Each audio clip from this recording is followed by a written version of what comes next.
नगरपालिका आणि नगर परिषदेचा प्रचार अंतिम टप्प्यात पोहोचला। नगरपालिकांचा निकाल लागल्यानंतर जिल्हा परिषद निवडणुकीचा धुरळा उडणार होता। मात्र राजकीय आरक्षणाची मर्यादा ओलांडल्यामुळे सुप्रीम कोर्टात दाखल करण्यात आलेल्या याचिकांवर सुनावणी सुरू झाली आहे। आरक्षणाची मर्यादा ओलांडल्याप्रकरणी काय निर्णय येतो यावर निवडणुकांचं भवितव्य अवलंबून असणार आहे। मंगळवारी झालेल्या सुनावणीत सुप्रीम कोर्टानं वाढलेल्या आरक्षणावर कठोर शब्दात टिप्पणी केली।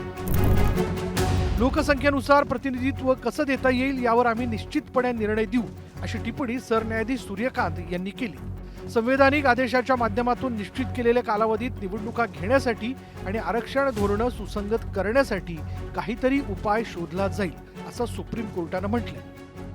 पण ओबीसीचं आरक्षण जे ते कमी होऊ शकतं, जिथं एससी आणि एसटीचं आरक्षण आहे त्यांच्यामध्ये मोठा युक्तिवाद झाला। न्यायालयाने मात्र असं स्पष्ट केलं की आपण शुक्रवारी 12 वाजता सुनावणी घेऊ, काहीतरी वर्केबल याच्यात सोल्युशन करू आणि तोपर्यंत ज्या 157 जागा आहेत जिथे हे 50% वर आरक्षण गेलेलं आहे त्याचा डेटाच मात्र आता राज्य निवडणूक आयोगाला द्यायला सांगितलं आणि सगळे आमच्या याचिकाकर्त्यांना सुद्धा तो द्यावा असं त्यांनी सांगितलं। महाराष्ट्रात स्थानिक स्वराज्य संस्थांच्या निवडणुकीत राजकीय आरक्षण का वाढलं हे आता आपण पाहूया।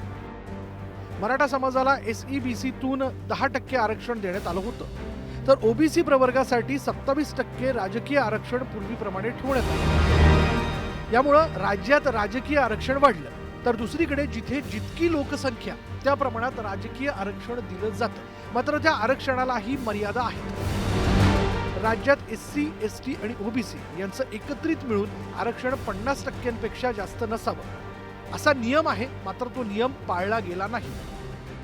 ज्या निवडणुकांचा कार्यक्रम जाहीर झालेला आहे त्या संदर्भामध्ये कोर्टाचा अशी मनस्थिती दिसली की जरी निवडणुका त्या झाल्या तरी पण final outcome of that petition म्हणजे याच्या अंतिम निकालाच्या अधीन राहून पण तो निर्णय होऊ शकतो।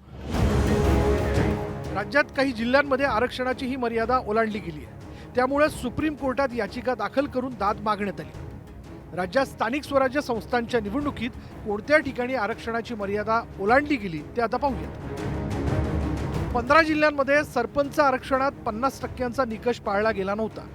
स्थानिक स्वराज्य संस्थांमध्ये ओबीसीसाठी 27% आरक्षण लागू झाल्यानं एकूण आरक्षण 50%च्या पुढे गेलं। 17 जिल्हा परिषदा, 83 पंचायत समित्या, नागपूर चंद्रपूर महानगरपालिकेसह 57 नगर परिषदांमध्ये 50% आरक्षणाची मर्यादा ओलांडली गेली होती। तेलंगणामधील निवडणुकीला स्थगिती दिली आहे, कारण की त्यांनी ती 50% आरक्षणाची मर्यादा ओलांडली आहे आणि म्हणूनच महाराष्ट्रामध्ये देखील आता बऱ्याच ठिकाणी 50% आरक्षणाची मर्यादा ओलांडली आहे आणि म्हणूनच सर्वोच्च न्यायालयात जी सुनावणी प्रलंबित आहे तेथे महाराष्ट्रामधील निवडणूक यामुळे धोक्यात येऊ शकते किंवा त्यावर स्थगिती येऊ शकते। महाराष्ट्राप्रमाणेच तेलंगणातही 50%ची मर्यादा पार करत राजकीय आरक्षण 67%वर पोहोचलं होतं। परिणामी न्यायालयाने ताशेरे ओढताच राज्य निवडणूक आयोगाने तिथल्या निवडणुकांना स्थगिती दिली होती। या सर्व पार्श्वभूमीवर सुप्रीम कोर्टाच्या शुक्रवारच्या सुनावणीवरच आगामी जिल्हा परिषद निवडणुकीचा धुरळा उडणार की नाही हे स्पष्ट होणार। संतोष गोरे, न्यूज 18 लोकमत, मुंबई।